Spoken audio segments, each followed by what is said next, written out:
ce soir dans l'évangile de Jean, chapitre 18, versets 33 à 37. Nous avons une confrontation de deux royaumes. Le royaume du monde, dont le représentant est Pilate, derrière lui, plus grand que lui, César, et nous avons le royaume de Jésus, royaume des cieux, d'un Jésus bientôt roi, derrière lui, plus grand que lui, le Père. Et ces deux royaumes-là fonctionnent de façon diamétralement opposée. Le royaume de la terre, qui est du bas, agit avec une force qui s'exerce du haut vers le bas. C'est un dominateur, un écraseur. Il fait subir au peuple juif le tribut, l'impôt. Rendez à César ce qui est à César. Ce qui était une abomination pour le peuple juif. Et le royaume des cieux, avec le représentant Jésus, qui est un royaume des cieux, qui agit avec une force qui va du bas vers le haut, c'est un releveur de toutes les misères, de toutes les maladies. Il relève, il rend digne, il remet dans la dignité première. Donc, deux royaumes complètement opposés l'un à l'autre. C'est au moment du face-à-face avec Pilate que Jésus parle pour la première fois qu'il est roi. Avant, dans l'Écriture, il dit « Le royaume de Dieu est au milieu de vous ». On trouve ça en Luc 11, 20. Il parle du royaume des cieux, qui est tout proche. Il parle du royaume de son Père. Il parle du royaume du Fils de l'homme, donc de lui, en Matthieu 25, 31. Mais là, dans notre verset 36, il dit pour la première fois « mon royaume ».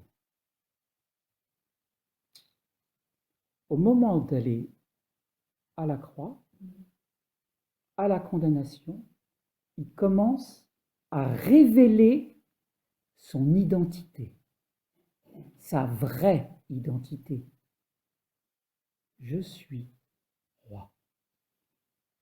Avant, c'était Rabbi, c'était l'ami des pécheurs, c'était le faiseur du miracle. Pour vous, qui suis-je? Qui dites-vous que je suis? Les autres, ils disent que t'es. Et là, révélation de l'identité. Je suis roi. Un royaume qu'il ne s'est pas inventé, qu'il n'a pas construit lui-même. C'est un royaume qu'il a reçu du Père. Et alors c'est très marrant parce que cette parole-là a été citée pratiquement mot pour mot avant qu'on commence la lecture. Dieu l'a souverainement élevé et lui a donné le nom qui est au-dessus de tout nom, afin qu'au nom de Jésus, tout genou fléchisse. Et on ne fléchit le genou que devant un roi, devant une majesté. Même encore dans ce monde-ci, les gens qui sont rois, ils demandent au moins l'inclinaison, voire la révérence. Ça se fait encore. Ça se fait encore. Et il y a des rois dans d'autres nations où on est carrément à la face contre terre. Voilà. Vous voyez les funérailles du roi aux Philippines qui a eu lieu il n'y a pas très longtemps, où ce pays qui est terriblement pauvre a dépensé des millions et des millions et des millions devant l'urne couverte d'or, etc. Tout le peuple était face contre terre devant l'urne contenant ses cendres. Ça s'est passé il y a 15 jours, 3 semaines peut-être maintenant. Voilà ce qu'on fait devant un roi, on fléchit le genou. Pour que tout genou fléchisse dans les cieux, c'est-à-dire les anges, mais aussi toutes les puissances, qui sont dans les différents cieux, sur terre, pour nous les hommes, et sous terre, pour les royaumes des morts et des démons. Même eux fléchiront le genou devant le nom de Jésus. Et que toute langue confesse que Jésus-Christ est Seigneur, à la gloire de Dieu le Père. Voilà d'où vient le royaume de Jésus et pourquoi il est roi. C'est le Père qui lui donne ce royaume et qui lui dit qu'il est roi. Mais c'est un royaume qui, contrairement à celui de Pilate ou de César à l'époque, ne s'impose pas. Il dépend de l'état des cœurs. Si les cœurs sont fermés, il n'y a pas la possibilité d'avoir le royaume des cieux au milieu de nous. Si les cœurs sont tendres, ouverts, amoureux, compatissants, miséricordieux, alors le royaume de Dieu trouve sa place au milieu de nous. Mais les cœurs durs, les cœurs de pierre, pas de place pour ce royaume-là. C'est un royaume qui a été annoncé à Marie avant qu'elle porte l'enfant Jésus à l'Annonciation. Luc 1, 32. L'ange dit à Marie, il aura le trône de David, ce fils que tu vas avoir. Le trône de David, qui à l'époque était le plus grand roi. Donc voilà, il a le trône des trônes. Il régnera sur la maison de Jacob. La maison de Jacob, c'est toutes les tribus d'Israël. C'est donc toute l'entité, toute l'identité du peuple juif. Il sera roi de cette totalité-là. Or, on sait qu'avant que Jésus ne vienne, il y avait le royaume du Nord et le royaume du Sud. Israël était divisé. Et là, lui, il aura la maison de Jacob, le Père qui réunit ses 12 fils pour ne faire qu'un peuple. Es-tu roi des Juifs? Oui, et de tous les Juifs, de ces 12 frères-là qui s'étaient séparés, qui s'étaient déchirés, qui étaient allés à l'idolâtrie, qui ont été en... Voilà, tout cela. Je suis roi des Juifs. Oui, je suis roi. Et un royaume, dont que l'ange dit à Marie, un royaume qui ne passera pas. C'est-à-dire un royaume éternel. Comme de la loi, il est dit, pas un iota ne sera retiré. Le temps, tout ça passera. Mais il y a des choses qui restent, comme le royaume du Christ. Mais ce royaume, qui, vous voyez, roi des rois par David, l'unité des nations par Jacob et un royaume d'éternité, passe d'abord par l'humiliation. Ça va être le chemin obligé. Jésus va donc quitter la terre haïe par les hommes. Tu parles d'un roi. Pourtant, il entre à Jérusalem sous les hosannas, qui est le symbole du triomphe. On le porte sur l'ânon, on jette les vêtements, les manteaux devant lui, on fait les branches de palme, etc. Et on crie Hosanna, Hosanna, Hosanna qui veut dire guéris-nous. Guéris-nous et béni soit celui qui vient au nom du Seigneur. Tu vas nous guérir. Voilà comment il l'accueille à Jérusalem, qui offusque les religieux, disant, dis-leur de se taire, mais s'ils se taisent, c'est les pierres qui crieront. Parce qu'on ne peut pas empêcher cette entrée triomphale dans Jérusalem. Mais malgré ce triomphe, apparent. Ça cache en fait derrière de toute la puissance religieuse qui est là, et même des hommes qui vont se lier à celui qui a parlé le dernier. Voilà. Et quand ils vont entendre les religieux dire crucifie-le, ils vont dire crucifie-le, alors que 24 heures avant, c'était Hosanna, béni soit celui qui vient. Voilà, c'est le dernier qui a parlé, on se range derrière. Ce qu'on appelle des insensés. Ils n'ont pas de sens. Dans un sens, dans l'autre. Dans un sens, dans l'autre. Dès qu'il y a une crainte, voilà. C'est la manifestation des insensés. Ils ne peuvent pas tenir une position. Donc, il y a le refus de la grâce des hommes, et même des plus religieux d'entre eux. Il entre dans la ville, à Jérusalem, qui est la ville la plus importante pour le peuple juif. Il rentre dans la ville qui tue les prophètes. Il pleure quand il rentre à Jérusalem. Il pleure, il dit, mais vous les femmes, mais pourvu que vous ne soyez pas enceintes, quoi. Ça va être terrible, ce qui va se produire. C'est vraiment une catastrophe. Ville qui tue les prophètes, ça s'est passé déjà dans toute l'histoire d'Israël, et ça va continuer puisque Jérusalem va tuer le prophète des prophètes.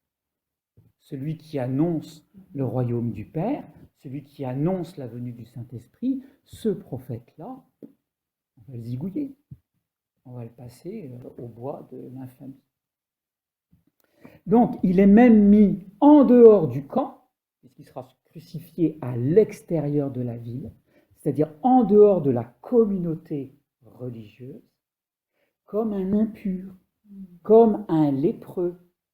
Lui qui a guéri les lépreux, qui les a renvoyés vers les sacrificateurs pour qu'ils soient à nouveau réintégrés en toute pureté au milieu du peuple qui les avait mis à l'écart, lui sera mis comme un lépreux à l'extérieur du camp, montré du doigt avec l'infamie, voilà, comme un lépreux. L'impur des impurs, monté en croix, avec une jolie couronne d'épines, pour qu'on comprenne bien qu'il est roi, et avec un écriteau en 4 langues au-dessus de lui qui dit qu'il est roi des Juifs. Donc il est mis à mort en dehors du camp comme un lépreux, comme un inique, avec sa couronne d'épines.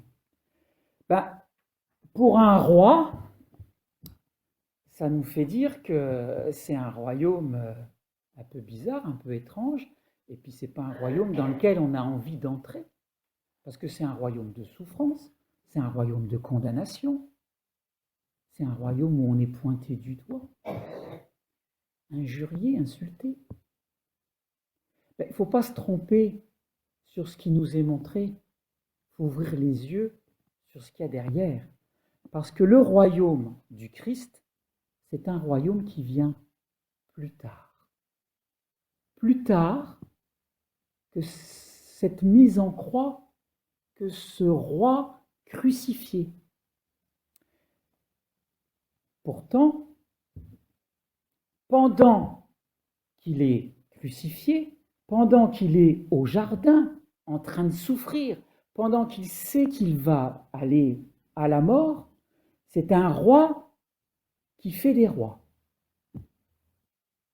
Il adoube ses disciples en tant que roi, parce qu'il leur dit en Matthieu 19, 28, vous jugerez les 12 tribus d'Israël sur des trônes dans mon royaume. Ceux qui n'étaient pas capables de prier avec lui pendant 1 heure, ceux qui ne se sont pas levés quand les armées d'Hérode sont venues chercher avec les épées, il n'y en a pas un qui s'est levé pour dire « Il est roi !» Il nous a parlé du royaume de son père, il a parlé du royaume du Fils de l'homme, c'est lui, c'est lui, c'est lui. Il n'y en a pas un qui l'a ouvert. Il n'y en a pas un qui l'a ouvert. Il n'y en a pas un qui a dit « Il est roi pour le défendre ». Alors Pierre a bien essayé, il a sorti l'épée, mais à contre-temps. Et Jésus a placé sa main sur l'oreille de Malchus pour le guérir. Parce que le royaume du Christ, ce n'est pas un royaume où on y va avec la force de l'épée. C'est quoi les épées? fais ceci, fais cela. Le joug de la loi, insupportable. Le joug de l'impôt, insupportable. Pour l'époque, mais ça résonne encore aujourd'hui. Peut-être pas forcément très très fort en France, quoique. Mais il y a des pays où c'est terrible. Où il y a des pressions sur les peuples, de pauvreté. Allez voir ce qui se passe en Corée du Nord. Et si tu n'es pas d'accord, tu casse-pipe. Voilà. Tu vas en Russie, si tu n'es pas d'accord, prison. Voilà. Tu vas en Arabie Saoudite, si tu es une femme, ma pauvre, quoi. Tu as un GPS au talon pour savoir si tu n'as pas dépassé les 50 mètres du périmètre autorisé par le mari. C'est comme ça que ça marche. Donc voilà, c'est des lois qui sont vraiment puissantes. C'est pas de ça dont il s'agit ici. C'est un royaume pour les brigands. C'est pas pour les bien portants, ce royaume-là. C'est pour les brigands et les prostituées. Il le dit en Matthieu 21, 31. Ils vous devanceront dans le royaume. Et le seul qui, dans cette scène-là, lui dit qu'il est roi, c'est le brigand qui est crucifié à côté de lui. Souviens-toi de moi, Seigneur, quand tu reviendras dans ton royaume. Le seul qui lui dit qu'il est roi, c'est le brigand qui est crucifié à côté de lui. Tous ceux qui l'ont connu, qui l'ont aimé, ne lui disent pas qu'il est roi, même qu'il vienne d'être intronisé comme roi pour juger les 12 tribus d'Israël dans son propre royaume. Ils ne disent pas qu'il est roi. Mais un brigand va lui dire, souviens-toi de moi, parce que tu es Seigneur et tu as un royaume. Vous voyez la dimension qui est... Ça nous ouvre sur des choses qu'on ne voit pas habituellement. Hein. C'est un brigand crucifié. Donc là, le brigand crucifié, c'est en Luc 23, 39. C'est un royaume de quoi? On a vu que ce n'était pas un royaume de puissance, parce qu'il passait par l'humiliation, la condamnation. Mais il le dit. Il le dit, c'est un royaume de justice. C'est un royaume de paix. C'est un royaume de joie. Et c'est un royaume de Saint-Esprit. La première qualification du royaume de joie, c'est dans les noces de Cana. On a eu une homélie samedi après-midi sur les noces de Cana. À l'entrée, il y a les jarres remplis d'eau, libation. Donc on se lave les mains. C'est pour manger avec les mains propres. Mais c'est aussi la préfiguration du lavement des péchés. D'accord? Et donc on n'a que des jarres remplis d'eau pour se laver de nos tristesses, de nos souillures. Ce sont nos larmes. Et tu as la mère de Jésus qui arrive, qui dit, fils, ils n'ont plus de vin. Ils n'ont plus de joie, parce que le vin, c'est le symbole de la joie, c'est le symbole du Saint-Esprit. C'est la joie. Fils, ils n'ont pas de joie, ils n'ont que les péchés. C'est la noce, hein, pourtant, à Cana. Mais ils n'ont que les larmes, que les souillures. Et ils en ont 4 à 5 jarres de 120 litres chacun. Tu vois un peu la quantité de larmes, de tristesse? Et ils changent en vin, en joie du Saint-Esprit. Et il se met le sarment, le fruit ouvert qui déverse son jus de vin nouveau sur toutes les nations et pour toutes les nations et pour toute l'éternité. Ça, c'est la jarre de Cana qui n'a pas de fin. À Cana, il y en avait 4. Lui, il en fait une. Et on l'a entendu tout à l'heure dans la prière, ça ne cesse de couler. Cana, c'est la préfiguration de ce qui se passe à la croix. Il change les larmes de toutes les nations en joie. Parce que la source avec le vin du Saint-Esprit qui coule, sans fin. Tu pas comme on voit encore différemment. Dès qu'on prend un exemple, c'est pour ça que saint Paul dit, l'écriture nous enseigne toutes choses. Elle t'apprend à voir, à écouter. Moi, je te dis ça aujourd'hui, mais il y en a un autre qui va te raconter une autre histoire. Tu vas comprendre encore une autre façon. Parce que les Juifs, ils nous disent qu'il y a au moins 70 façons d'interpréter un verset. Pour commencer, t'as qu'à voir. Royaume de justice, de paix, de joie et d'Esprit Saint. Donc c'est un royaume qui n'est pas de ce monde. Parce que les royaumes de ce monde, on les connaît bien. C'est un royaume qui est plus grand que tous les autres royaumes. Que le royaume de Pilate, qu'il avait en face à face avec lui, et donc du royaume de César. Mais c'est un royaume qui est plus fort aussi que les rois sacrificateurs religieux qui l'ont condamné. Vous voyez ? Ce n'est pas de la religiosité qu'il est venu nous apporter. Il est venu nous dire qu'on était fils et filles de rois. Pas imposés sous un respect méthodique et quotidien d'une loi qui nous use et qui ne fait que nous rappeler que nous sommes pécheurs, mais il nous intronise nous-mêmes dans la pauvreté de nos vies comme rois, comme reines. Tout à chacun. Sinon, ça n'a pas de sens. Il est le premier-né d'une multitude de frères. Et notre frère qui est la tête est roi, nous sommes donc par filiation roi, reine, enfant du Père, avec le même statut, avec le même héritage. Pas par nos mérites, par sa grâce. Par le trône de sa grâce. Et uniquement par le trône de sa grâce. Alors il n'est pas simplement roi des Juifs,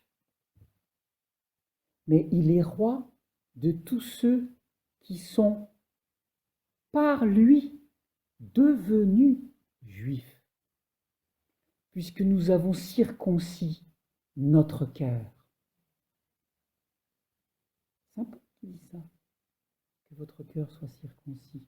Donc si notre cœur est circoncis, c'est-à-dire cœur de chair, si on retire de dessus notre cœur cette enveloppe de dureté, c'est ça l'image de la circoncision, on retire l'enveloppe de dureté. On devient des circoncis de cœur. Donc, par adoption, nous sommes juifs en lui. Greffés sur l'olivier. Tout olivier sauvage qu'on était, nous les sauvages, les sans foi, les sans loi, les rebelles, les maudissant Dieu, on a été greffés sur l'olivier franc, le pur, celui qui est la lumière d'Israël. On est greffé dessus et passe dans nos vies la sève de son Saint-Esprit qui nous fait porter du fruit. Alors oui, il est roi des rois, oui, il est Seigneur des seigneurs. Amen.